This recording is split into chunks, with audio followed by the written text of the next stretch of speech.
خدا روح رهبر شهیدمون رو شاد کنه. من روز شهادت امام سجاد خدمت ایشون منبر بودم و چقدر اهل توسل بود، چقدر اهل روزه بود.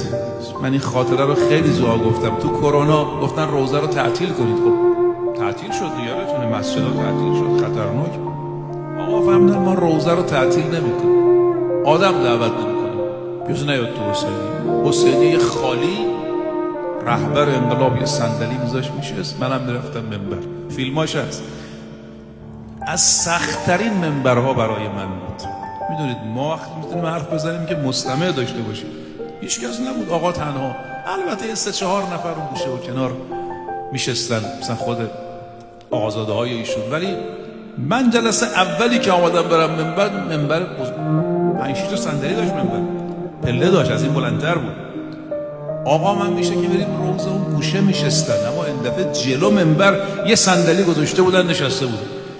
گفتم آقا من خجالت میکشم، شما جلو منبر رو صندلی، من 5 تا پله برم بالا، ما رو همین پله اول میشینیم دیگه. بعدم دنیا چی میگه؟ فیلمو میگیرن شیخ رفته بالا، رهبر مملکت نشسته پایین. ایشون یه نگاهی کرد، شما روزخان ابا عبدالله، روزخان جاش بالاست، منم مستمع روزم.